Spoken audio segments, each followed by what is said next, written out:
할렐루야. 자, 우리 옆에 분 뒤에 분 인사하겠습니다. 주님의 성령이 충만하시기 바랍니다.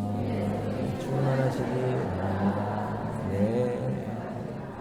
오늘 은혜 가득 채우고 가시기를 바랍니다. 자, 오늘부터 12월 한 달 동안 이제 강림절 기념해서 그가 오신 이유에 관련된 이제 시리즈 설교를 함께 나누겠습니다. 오늘은 첫 번째 시간. 자, 제목을 같이 읽겠습니다. 평강을 위함이니라. 라는 제목으로 하나님 말씀 함께 나누겠습니다. 평강을 이야기할 때 비교되는 두 가지가 있습니다. 하나는 팍스 로마나라는 표현인데요. 로마가 엄청난 제국을 다스리던 시대에 사용했던 방법이 팍스라는 평강입니다. 두 번째 평강은 뭐냐면 성경에 나와 있는 샬롬인데요. 다 같이 해볼까요? 샬롬. 네, 그래서 하나님의 평강을 이야기합니다. 그래서 로마가 말하는 팍스의 평강은 정치적 군사적 힘으로 인해서 강자가 약자를 다스리는 평강을 이야기하는 거고요. 그리고 어떤 힘이 있는 존재가 붙어서 그 영향력을 행사하면서 그 영향력 아래 있을 때 평강을 누릴 수 있다라고 하는 그런 개념입니다. 그러나 성경이 말하는 샬롬은 무엇이냐면 하나님이 주시는 평강이기 때문에 그 평강은 이 땅에 예수 그리스도를 보내서 고난당하시고 십자가에서 죽으심으로 강자와 약자의 구분이 없이 빈부 귀천 남녀노소 구분 없이 그 누구나 누릴 수 있는 평강을 이야기하는 것입니다. 그래서 이 평강을 완성하기 위해서 이 땅에 누가 오신 거죠? 예수님이 이 땅에 평강의 왕으로 우리에게 오신 줄로 믿습니다. 자, 그런데 오늘 본문을 보시면 오늘 본문의 내용은 사울과 사무엘의 마음에 평강이 없고 매우 불편한 그런 상황 속에 있습니다.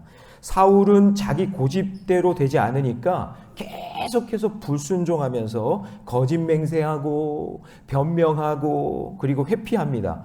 그러면 그럴수록 평강이 없는 상황이 계속되는 것이고, 사무엘 역시 자기가 기름 부어 세운 왕이인데 이 사울이 변화되어야 되는데 변화되지 않고 계속해서 변질되고 있는 모습을 보면서 마음에 평강이 없는 것이죠. 자, 그렇다면 오늘 이 시대를 살아가는 우리가 하나님의 평강, 샬롬을 누리기 위해서 어떻게 살아가면 좋을까? 오늘 말씀을 중심으로 세 가지를 함께 살펴봅니다. 첫 번째는 뭐냐면 우리가 하나님의 평강을 위해서는 체면보다 회개가 먼저입니다. 체면보다 뭐가 먼저라고요? 회개가. 자, 오늘 본문 말씀 1절을 보시면은 이해가 되지 않는 표현이 하나가 나오는데 그게 뭐냐면 내가 이미 사울을 버려 이스라엘 왕이 되지 못하게 하였거늘, 이 표현이에요. 자, 여러분 이 말을 이해하기 위해서는 사무엘상 9장 16절 말씀을 봐야 되는데, 아니 하나님이 왕 세우지 않았나? 이런 생각이 들잖아요. 그런데 16절을 보시면 내일 이맘때에 내가 베냐민 땅에 한 사람을 내게로 보내리니 너는 그에게 기름을 부어 내 백성 이스라엘의 누구로 삼으라? 지도자로 삼으라. 그러니까 하나님은 사무엘을 통해서 사울에게 기름 부을 때에 왕 멜레크, 히브리 말로 멜레크가 아니라 지도자, 나기드, 지도자에게 기름을 부어라. 그러니까 지도자로 세워라 라는 그런 메시지인 것이죠. 이 지도자의 의미하는 것은 무엇이냐면은 이때가 이제 사사기 끝 무렵이잖아요. 사사기가 끝 무렵이었으니까 내 백성을 블레셋 사람들의 손에서 구원하리라. 그 뒷 내용을 보면 내 백성의 부르짖음에 대해 내게 상달되었으므로 내가 그들을 돌보았노라. 그러니까 여러분 지금 뭐가 사이클이 하나 보이지 않아요? 수요일마다 우리 사사기 말씀 들으신 분들은 사이클이 하나가 딱 보일 거예요. 그들이 죄 짓고 그리고 압제를 당하고 간절히 부르짖으니까 사사를 세우셨죠.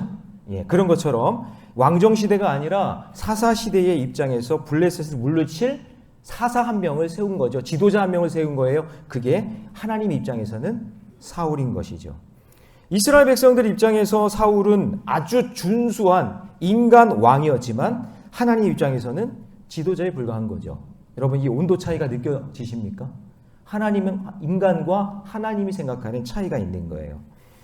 자, 그런데 다시 1절 후반절을 보시면 이런 표현이 나옵니다. 이는 내가 그의 아들 중에서 한 왕을 보았느니라 하시는지라.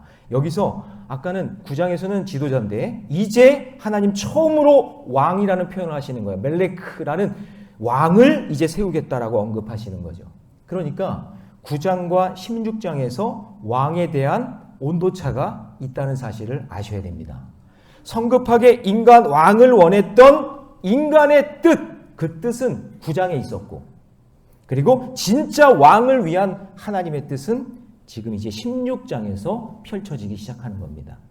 자, 그렇다면 질문이 생기죠. 하나님은 그러면 왜 사울을 버리셨을까? 이런 생각을 하게 됩니다. 혹시 여러분 이런 생각하는 분도 있을 것 같아요. 아, 사울은 원래 좀 참을성이 없어서 기다리지 못해서 그냥 자기 마음대로 제사를 드려버리고 사무엘이 오기도 전에 그래서 버림받은 게 아닌가요?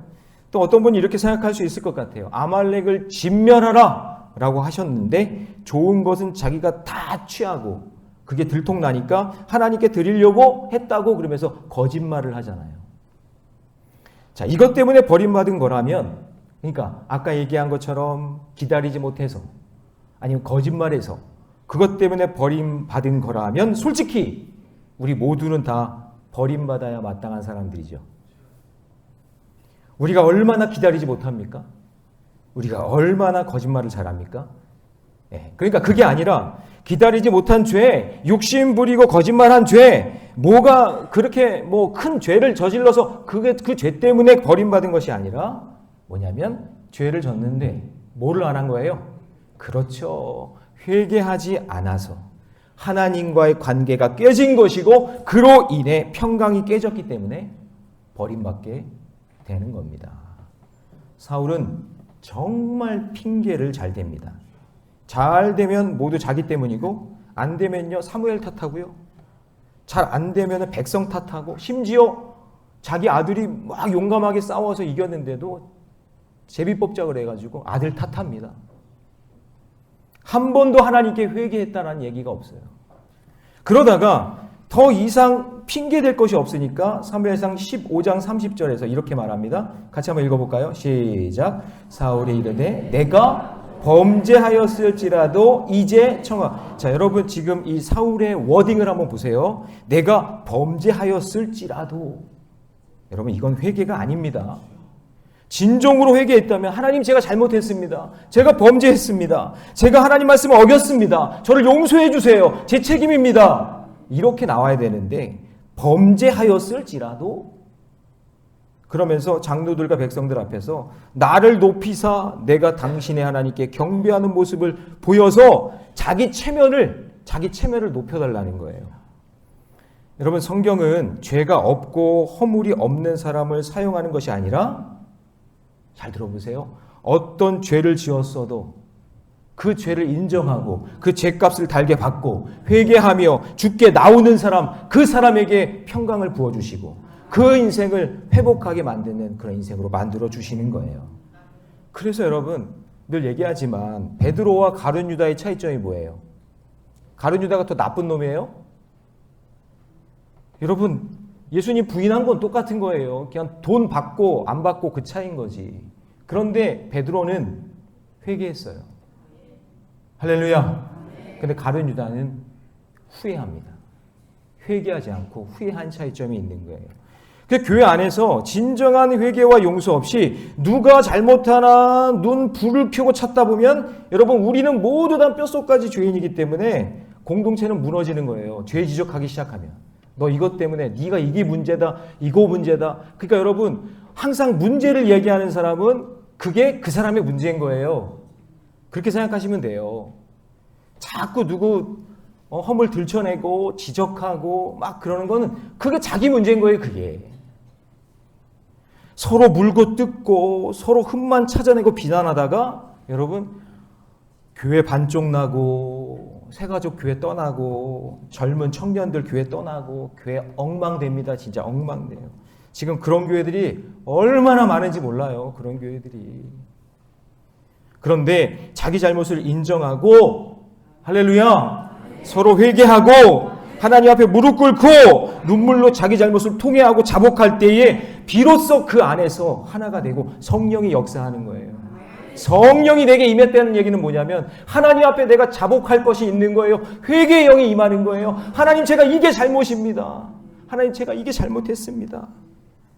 그렇게 고백하는 한 사람 한 사람이 모일 때 그 공동체가 평강의 공동체가 되는 거예요. 하나님의 평강을 위해 체면보다 회개가 먼저라는 것을 여러분 잊지 마시고 항상 남의 죄보다 누구 죄를 본다? 내 죄만 보면 돼요. 자, 따라해 봅시다. 내 죄만 보면 됩니다. 예, 남의 죄 보지 마세요. 여러분이 지적한다고 그 사람이 할렐루야. 이제야 제가 깨달았어요. 제가 이제 돌이킬게요. 여러분 그럴 것 같아요? 그 사람이? 어쩜 이렇게 잘하세요? 절대 그러지 않아요. 뭐라는지 아세요? 니나 잘해라. 그런다고. 절대 안 그래요. 여러분 내 죄만 보면 돼요. 내가 얼마나 흉측한 죄인인지, 내가 얼마나 끔찍한 죄인인지, 죄인 중에 괴수인지, 내가 얼마나 쓰레기고 내가 얼마나 더럽고 추한지를 내 죄만 보면 돼요. 꼭 명심하세요. 교회 공동체 안에서 누구 죄 지적하지 마세요. 체면보다 회개가 먼저라는 사실을 잊지 마시기 바랍니다. 자, 두 번째 하나님의 평강을 위해서는요, 슬픔을 뭐로? 사명으로 해석해야 돼요. 자, 여러분 지금 이스라엘 나라도 그렇고 어떤 공동체든지 그렇고 지도자를 세우고 일꾼으로 세우는 데에는요 굉장히 긴장이 따르는 거예요. 그러니까 좀 이게 힘들고 어려운 시기를 보내요. 여러분 우리나라도 지금 상황을 보고 또 다른 나라들도 상황을 보면 지도자 리더십 세우고 그리고 또 끄집어 내리려고 그러고 하는 이런 와중에 얼마나 긴장하고 얼마나 스트레스 받고 얼마나 힘들어요. 그걸 보는 국민들도 힘들잖아요. 그러니까 심각한 갈등이 오고 그 일로 인해서 슬픔이 오는 거예요. 어떤 분은 그래요. 뉴스 보면 우울증이 생긴대요. 요즘에 뉴스를 보면 자꾸 우울증이 생긴대요. 좋은 얘기는 없고 그냥 서로 끌어내려고 그러고 서로 비방하고 욕하니까. 그러니까 지금 사무엘 입장에서도 그런 슬픔이 찾아온 거예요. 그런데 1절을 여러분 다시 보시면 1절이 그게 중요해요. 하나님께서 사울을 버렸는데 그것 때문에 언제까지 너 슬퍼하고 있느냐라고 주님이 사무엘에게 이야기해요. 자, 1절을 다시 보세요. 여호와께서 사무엘에게 이르시되 내가 이미 사울을 버려 이스라엘 왕이 되지 못하게 하였거늘. 그 다음 뭐라고 되어 있어요?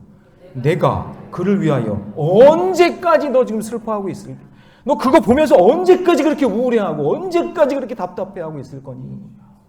그러니까 사무엘 입장에서 생각해 보면 이스라엘을 위해 처음으로 세워진 지도자였고 사무엘이 하나님께 순종함으로 그에게 기름을 부었으니까 사울이 인간들의 왕 위에 오르는 그 모습을 지켜보면서 많은 기대도 했고 자기도 한몫했을 거 아니에요. 자기도 쓰임 받았으니까 사무엘 입장에서 야 그래 내가 그래 기름 붓고 내가 그렇게 해서 이렇게 됐다라는 그런 마음이 있었던 거죠. 근데 사울이 끝까지 잘해서 하나님께 칭찬받았더라면 더없이 기쁜 일이겠지만 그런데 점점 타락하는 사울을 바라보면서 사울의 마음이 슬픈 거예요. 무너지는 거예요. 그의 타락을 지켜봐야만 했고 결국 하나님으로부터 뭐라고 하냐? 내가 그를 세운 거를 내가 후회한다. 그래요. 그 사실을 누구보다도 안타깝게 여긴 사람이 누구냐? 사무엘인 거죠. 그러나 하나님은 언제까지 슬퍼하겠느냐라고 말씀하시는 거예요. 하나님은 이 슬픔을 이해하고 그리고 아시지만 그 슬픔의 자리를 툭툭 털고 다시 일어서서 사명의 자리로 가기를 원하시는 거예요. 할렐루야. 예. 그래서 뿔에 기름을 채워라. 뿔에 기름을 채우라 그 얘기는 너 일어나서 이제 다시 사명을 가지고 가라. 베들레헴 사람 이새에게로 가서 내가 지정한 사람이 있으니까 가서 기름 붓고 새로운 왕을 세워라. 사명을 주시는 거예요. 그래서 여러분 우리에게 찾아오는 슬픔은 우리가 사명을 향해 하나님께서 허락해 주신 하나님의 세팅이라는 사실을 잊지 마세요. 슬픔 안에 잠겨 있지 말고 거기에 계속해서 우울하게 있지 말고 이것을 통해 기도하고 하나님 어떤 일을 하기를 원하십니까? 새로운 사명을 찾는 지혜가 있기를 주님의 이름으로 축복합니다. 성경의 예를 하나 볼까요? 로마 제국이 세계를 지배하고 있을 때 그때 이제 팍스 로마나 이거죠. 그냥 막 무력으로 막 통치하고 있을 때 그때 개종한 유대인들이 계속해서 막 타지에서 부흥을 하니까 그러니까 막 그냥 나라 전체가 기독교 교회들이 막 세워지면서 부흥의 열풍이 막 일어나는 거예요. 우리나라 초대교회 장대원 교회에서 부흥이 일어난 것처럼 막 부흥이 막 일어나니까 이건 로마 사람들이 생각하기에 이러다가 나라가 큰일 나겠다라고 생각을 해서 모든 하여튼 누명을 씌우든지 하여튼 어떻게 하든지 핍박을 해가지고는 그들을 나라를 어지럽히게 하는 사람들이라고 소문을 내서 그들을 전부 다 추방을 하는 사건이 일어납니다. 예수 믿는 사람 전부 다 추방하게 돼요. 그때 어디로 많이 추방이 되냐면 고린도 지역으로 많이 추방이 되는데 거기 항구 도시인데 그때 쫓겨난 부부가 누구였냐면은 아굴라와 브리스길라라는 부부예요. 예, 텐트 메이커, 텐트 만드는 사람. 그래가지고는 거기 쫓겨나서 거기를 가는데 근데 여러분 그 쫓겨난 거기에서 누굴 만나죠? 바울을 만나요. 그러니까 여러분 이런 질문을 할 수 있겠잖아요. 아니 하나님 저 이렇게 타지까지 와가지고 예수 믿고 일하면서 교회 세우고 이렇게 헌신 수고했는데 하나님 제가 왜 여기서 쫓겨나야 됩니까? 하나님 여기서 왜 밀려나야 돼요?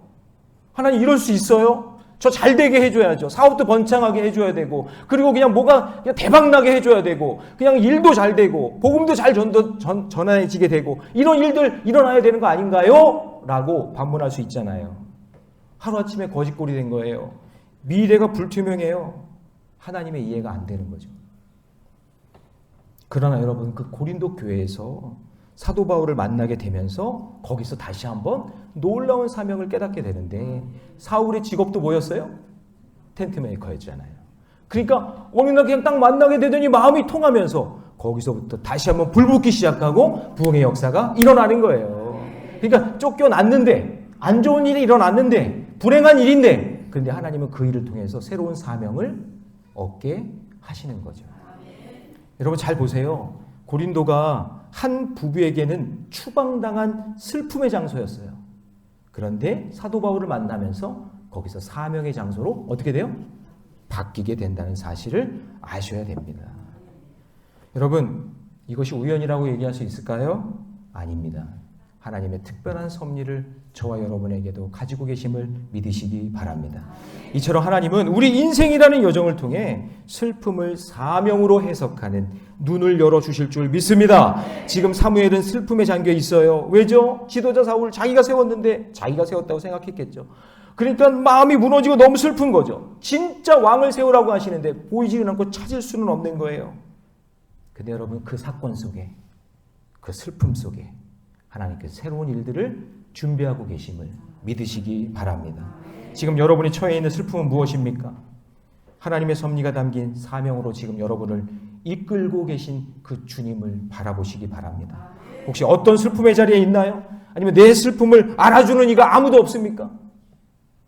그 슬픔을 말씀으로 해석해서 내가 감당해야 할 사명이 무엇인지 그것을 찾는 우리 여러분들 그리고 우리 자녀들 되기를 다음 세대 되기를 주님의 이름으로 축원합니다. 자 마지막 세 번째 외모가 아닌 어디를 바라본다? 중심을 바라봐야 된다. 자 이제 사무엘은 사명을 품고 하나님의 말씀에 순종하여서 이새의 집에 기름 부으러 가러 갑니다. 새로운 사명이 생긴 거잖아요. 다시는 실수하지 말고 잘 보고 잘 분별해서 이제 기름을 부어야지. 마음에 아마 그런 내용은 없지만 생각을 했을 거예요. 내가 이번에는 실패하지 말아야지. 이번에는 제대로 봐야지. 사실 이 일은 먼 훗날 지금 이렇게 이새의 집에서 이제 기름 붓는 이 왕을 세우는 이 사역이 먼 훗날 이 땅에 오시는 예수 그리스도 그분을 오시게 하는 하나님의 계획이 거기에 숨겨져 있는 거죠. 믿으십니까? 네, 그렇죠. 그래서 여러분 4절을 보시면 사울에게 너무나 시달리고 고생한 장로들이 사무엘을 맞이하면서 이새의 집에 간다고 하니까 온다고 그러니까 이미 그 소문이 나가지고는 사울을 맞이하면서 뭐라고 말하냐면 4절 같이 있습니다. 다 같이 시작.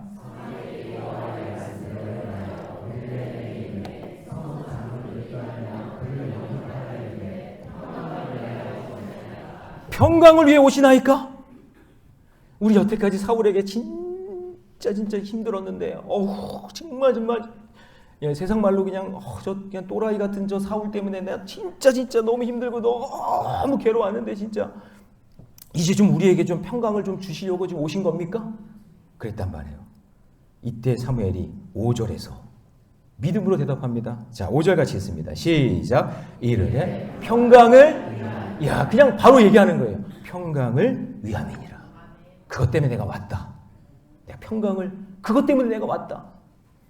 그러니까 사무엘의 순종은요 상황적으로는 사울 왕 다음으로 차기 왕을 준비하는 순종이지만 이게 여러분 영적으로 보면 하늘에는 영광, 땅에는 평화. 예, 그러니까 다윗의 후손을 통해서 예수 그리스도를 준비하는 위대한 순종인 거예요, 사실은. 만약에 이게 이루어지지 않았으면은 소용이 없잖아요, 그죠? 그러니까 여기서 기름 부음의 사건이 일어나야만 그 다윗의 혈통에서 누가 오시는 거예요? 예수님이 오시는 아주 놀라운 사건을 지금 감당하게 된 거죠. 그러니까 잘해야 돼요, 못해야 돼요? 남의 일이라고 이렇게 관심이 없으시면 안 되고, 이건 정말 잘해야 되는 거예요. 여기서 삐끗하면 큰일 나는 거예요. 여기서는 정말 잘해야 되는 거예요. 자, 그러면 이렇듯 오늘 내가 행하는 이 작은 순종이 어떤 큰 평강의 출발점이 될 수 있다는 사실을 믿으셔야 돼요. 오늘 성가대가 헌신하고, 오늘도 주차 봉사하고, 식당에서 봉사하고, 어떤 섬기고 뭐 하는 그 작은 섬김이 지금은 알 수 없는데 먼 훗날 그게 큰 평강의 출발점이 된다는 사실을 믿으시기 바랍니다. 자, 그런데 이새가 자기 아들들을 이제 사무엘 앞으로 이렇게 데리고 오는 거예요. 기름 부을 자를 찾아야 되니까. 근데 사무엘은 사울처럼 준수한 사람에 자꾸 눈이 팔리는 거예요. 아니, 거기에 실패해놓고 사무엘 보고 그렇게 실패를 했으면서도 그냥 눈에 보이는 게 그것만 보이는 거예요. 그래서 엘리압, 큰 아들 엘리압이 딱 보고 뭐라고 하냐면 순간 마음의 평강이 깨져버려요. 처음에 하나님이 주셨던 그 마음이 깨져버리면서 눈에 보이는 것에 미혹을 당하는데, 그게 6절 말씀입니다. 같이 있습니다. 시작. 그들이 오매 사무엘이 엘리압을 보고 마음에 이르기를 여호와의 기름 부으실 자가 과연 주님 앞에 있도다 하여. 그러니까 지금 사울 신드롬에 빠져 있는 거예요. 거기에 빠져 있는 거예요. 그러니까 많이 배운 사람 같고 힘이 엄청 센 것 같고 막 잘생기고 능력 있을 것 같으니까 거기에 딱 마음이 뺏기는 거예요. 우리 교회는 청빙할 때 잘생긴 걸로 뽑은 거 아니죠? 그런 건 아닌 것 같아요. 제가 볼 때. 내가 안 잘생겼으니까 그건 아닌 것 같아요. 괜한 걸 물어봤네요. 죄송합니다. 네. 자, 눈에 보이는 것에 미혹을 당했어요. 그러자 사무엘이 중심을 잃고 뭐라고 얘기하는지 보세요. 그 6절을 다시 보시면 주님 앞에 있도다.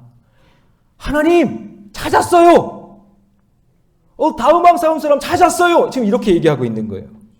그랬더니 하나님이 7절에서 사무엘에게 그냥 일침을 하나 가합니다. 한 방 그냥 글쎄요, 뭐 때리셨는지 모르겠지만 얘기해 주시는 게 7절입니다. 같이 있습니다. 시작. 여호와께서 사무엘에게 이르시되 그의 용모와 키를 보지 말라. 내가 이미 그를 어떻게 했다고요? 버렸다. 여러분, 여기서 정상적으로 본문상 내용은 엘리압을 버렸다라는 이야기지만 그 외모만 치중했던 그 사울왕을 버렸다라는 그 두 가지 의미가 같이 있는 거예요, 거기에. 그러니까 하나님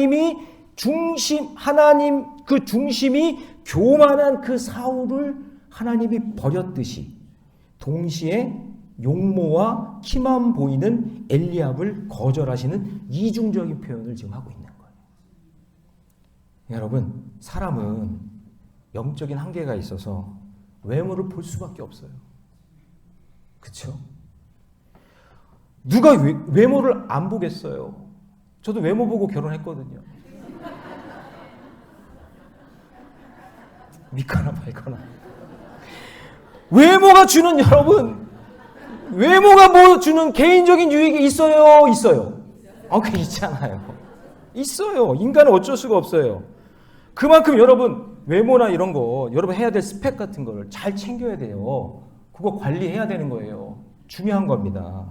그러나 그 외모가 개인을 위한 유익이 아니라 공동체의 평강으로 이어지는 것까지 봐야 돼요.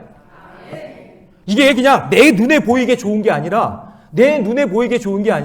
이 사람을 만나서 살면 내가 가정이라는 공동체, 교회라는 공동체, 나라라는 공동체, 이 공동체를 향해 갈 수 있는지 그것까지 봐야 되는 거예요. 근데 그거를 우리가 못 보잖아요. 눈이 어두워서, 미련해서. 그 하나님은 계속해서 이새의 아들들을 사무에게 보여주는 거예요. 엘리압 아니야. 둘째 아비나답 아니야. 셋째 삼마도 아니야. 그래서 일곱 아들 전체를 사무엘 앞으로 지나가게 하는데 전부 다 하나님이 컨택하지 않아요. 다 삑이에요. 삑. 다 같이 해봅시다. 시작. 삑이에요. 다 삐개요. 그래서 10절 말씀 같이 한번 읽어봅니다. 10절 다 같이 시작. 이새가 그의 아들 일곱을 다 사무엘 앞으로 지나가게 하나 사무엘이 이새에게 이르되 여호와께서 그들을 택하지 컨택 안 되는 거예요. 그리고 남은 한 명이 있다는데 그게 누구냐면 바로 무관심의 대상이었고 양똥치고 있던 다윗이에요. 막내 아들. 그 자리에 없던 다윗은 들에서 양을 치고 있었어요. 그러니까 여러분, 막내라는 그 위치상 아버지와 형들에게 무시당한 존재일 수도 있겠죠. 그렇죠? 그냥 뭐 미움의 대상이라기보다는 그냥 막내니까. 원래 이 장자부터 이게 축복권이 있는 거잖아요. 그러나 아버지가 이새가 의도적으로, 그러니까 아버지 이새가 의도적으로 다윗을 배제했다기보다는 누군가는 양을 치고 있어야 될 거 아니에요.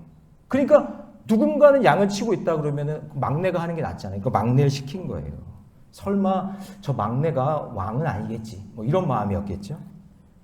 하나님은 바로 사무엘과 이새의 그 생각을 뛰어넘어 어린 다윗에게 주목하게 하십니다. 그 모습이 어떠했느냐? 그 모습이 12절에 보시면 그 빛이 붉고 눈이 빼어나고 얼굴이 근데 저는요. 이 부분을 계속 묵상하면서 아니 하나님 외모 안 보신다며요. 하나님 외모 안 보시는데 그의 빛이 붉고 눈도 보시고 얼굴도 또 보시네요. 그러니까 지금 다윗의 얼평, 요즘 애들 하는 것처럼 얼평하고 있는 거예요. 얼굴 평가를 지금 하고 계시는 거예요. 그 다윗이 처음 등장하는 모습인데 그래서 여러분 원문을 봐야 돼요. 원문을. 성경 원문을. 그러니까 여기서 빛이 붉었다라는 표현은 뭐냐면요. 그게 뭐냐면 중동의 여러분 그 떼양볕 아래서 열심히 양을 쳤겠죠. 그렇죠? 양을 막 치다 보니까 그 얼굴이요. 막 그을린 구릿빛이 나는 거예요. 구릿빛. 그러니까 새까맣게 탔다고 보시면 된 거죠. 뭐 얼굴이 막 우유빛깔 뭐 김영진 그게 아니라 그냥 막 새까맣게 타가지고 그냥 구릿빛 그냥 그런 새까맣게 탄 그 모습인 거예요. 그게 붉게 보였다는 거죠. 그리고 땀에 흠뻑 젖었을 것이고 그 땀에 젖었으니까 무슨 냄새 났을까? 땀 냄새 진동했을 거고 양똥 냄새 진동했을 거고 그런 상황인 거예요. 그리고 여기 눈이 빼어났다라는 그 원문을 보면은요, 그게 뭐냐면 총기가 있다 그런 얘기예요. 흐리멍텅하거나 초점이 없는 눈이 아니라 왜냐하면은 양을 지킬 때 어떻게 하고 있어야 돼요? 사자나 곰이 덤비면 싸워야 되잖아요. 그러니까 정신을 똑바로 차리고 있었다는 거예요. 눈에서 총기가 있었다. 그런 의미가 담겨져 있는 거죠. 그리고 얼굴이 아름답다라는 그 의미는 그저 겉모습의 아름다움을 말씀하는 것이 아니라 여러분 창세기 말씀에서 하나님이 보시기에 심히 좋았더라. 토부 선하다. 그런 의미가 담겨 있는 거예요. 그러니까 선하게 생겼다. 하나님 보시기에 창조한 대로 그렇게 생겼구나. 옆에 사람 보세요. 창조된 대로 생겼잖아요. 그렇죠? 좀 고친 분들은 있겠지만 창조된 대로 그렇게 생겼구나. 보시기에 좋았더라. 그 의미가 담겨져 있는 거예요.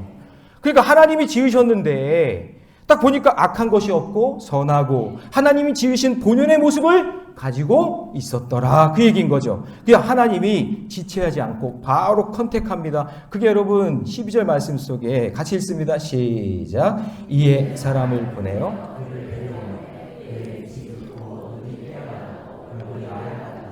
여호와께서 이르시되 이가 그니 일어나 기름을 부으라 하시는지라. 할렐루야.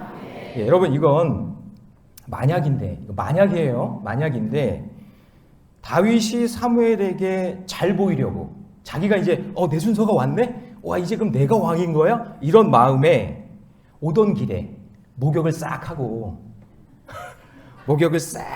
이제 명품 옷 딱 입고 그리고 이제 향수로 탁탁탁탁 뿌리고 그리고 딱 하나님 앞에 딱 왔다면 하나님이 뭐라 그랬을까요? 이가 그니가 아니라 이건 뭐지? 그랬을 이건 뭐지? 이랬을 수도 있어요. 그렇잖아요? 하나님은 정말 창조된 대로 아름다운 모습을 정말 하나님의 순수한 그 모습을 보기를 원하셨는데 지가 막 치장하고 막 샤워하고 똥냄새 다 제거하고 막 깔끔하게 내가 이제 왕인 거야? 하고 딱 왔는데 하나님 딱 보시니까 이가 그니가 아니라 이건 뭐지? 이렇게 되는 거죠. 여러분, 다윗이 아버지가 부르니까 헐렁벌떡 왔겠죠. 아버지가 부르니까. 잘생기고 힘세고 잘 나가는 형들이 거기 쭉 서 있는데 얼굴 표정이 전부 다 심상치가 않아요. 심각해요. 이거 뭐지? 날 왜 불렀지? 근데 그 잘생기고 잘난 그 형들 사이에 하나님께서 다윗에게 이가 그니라고 이야기하는 거예요. 이 나라에 평강이 없고 하나님 말씀에 순종하는 자가 아무도 없고 그 누구도 하나님 편에 서지 않는 시대에 새로운 평강의 시대를 열어갈 한 사람, 이가 그니. 제가 주의 종으로 살아갈 때 하나님께 한 말씀만 듣고 싶다면 네가 대한민국 목사로서 정말 성실한 그 사람이 누구냐 그랬을 때 김영진 목사, 이가 그니 했으면 좋겠어요. 이 땅의 수많은 교회들 중에 하나님이 정말 기뻐하시는 일을 감당하며 생명 살리는 그 일을 감당하는 교회가 어디 있느냐라고 할 때 모리네 감리교회 이가 그니. 여러분 모두가 이가 그니 그 주인공이 되시기를 바랍니다. 그런데 여러분 이거 반대로 한번 생각해 볼까요? 마귀들이 모여서 막 회의를 하는데 야 이번에 어느 교회에 바보짓 하는 사람들이 많냐? 야 그 교회 내가 알지? 이가 그니 모리네 감리교회 바보짓 하는 교회야. 야 어느 교회 성도들이 제일 불순종하냐? 이가 그니 모리네 교회 성도야. 어느 교회 성도가 제일 헌신 안 하냐? 이가 그니 모리네 교회 성도야. 이런 말 들으면 안 되겠죠. 여러분 이거 웃을 일이 아니에요 진짜. 우리 한번 생각해 보세요. 제가 물을 때 여러분들이 한번 그 사람을 찾았다고 생각이 들고 하고 이가 그니라고 한번 힘차게 한번 외쳐보세요. 이 시대에 가장 믿음이 좋은 사람이 어디 있느냐? 이렇게 자신감이 없어요. 이렇게 옆에 사람이라고 좀 해주세요. 이가 그니. 자, 울더라도 다시 울더라도 눈물 전하며 복음 전하는 그 사람이 어디 있느냐? 그래. 이가 그니. 말씀대로 순종하는 자가 어디 있느냐? 그래요. 이가 그니. 여러분이 이 세상의 마지막 소망이라는 사실을 잊지 마시기 바랍니다. 자, 드디어 사무엘은 이가 그니 하나님의 음성을 순종해서 이 나라를 평강으로 이끌 다윗에게 기름을 붓습니다. 13절 같이 있습니다. 시작. 사무엘이 기름 불병을 가져다가 그의 형제 중에서 그에게 부었더니 그날 이후로 다윗이 여호와의 영에 크게 감동되니라. 사무엘이 떠나서 라마로 가니. 자, 나는 사람을 볼 때 첫눈에 무엇을 보십니까? 하나님이 바라보시는 내 중심은 어떠하십니까? 자, 이제 말씀을 정리합니다. 여러분의 평강은 어디서부터 오고 있습니까? 여러분이 지금 불편하고 힘겨운 시간을 보내고 있는 이유는 어쩌면 샬롬이 없기 때문입니다. 하나님의 평강이 내 안에 없기 때문입니다. 이 하나님의 평강은 하나님과 우리의 관계를 좋게 할 때, 하나님과 우리 관계가 좋을 때 그때 하나님의 평강이 일어나는 거예요. 하나님은 내 아버지, 우리는 그분의 자녀. 하나님은 선하신 목자, 우리는 그분이 기르시는 양. 하나님은 우리를 만드신 창조주, 우리는 그분의 피조물. 이런 관계 안에 있을 때 그때 평강이 살아나게 되어 있어요. 그런데 세상은 뭐라고 하죠?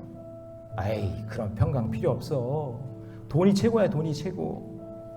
건강이 최고야, 건강이 최고.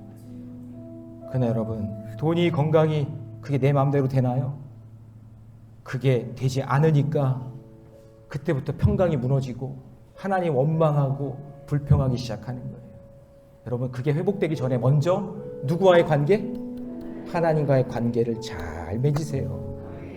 여러분, 솔로몬은 그렇게 많은 부와 먹이를 얻었는데 솔로몬의 고백은 뭐냐면 헛되다.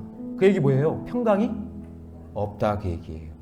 저는 솔로몬 만나면 정말 꼭 물어보고 싶은 게 하나가 있어요. 그게 뭐냐면 아내가 1000명이었잖아요. 진짜 행복했는지 물어보고 싶어요. 아니 지금 아내 한 명도 여러분 감당하기 어렵지 않아요? 아내가 1000명이었는데 행복했을까? 평강은 여러분 다른 데서 오는 게 아니라 하나님과의 바른 관계라는 것을 꼭 기억하시고 그 관계를 위해서 3가지. 체면보다 회개가 먼저예요. 그래야 회개해야 하나님과의 관계가 돈독해지니까. 그래서 슬픔이 사라지고 사명을 찾으시기 바랍니다. 그리고 내 중심을 바라보시는 그 하나님 의지하며 사는 저와 여러분 되시기를 주님의 이름으로 축원합니다.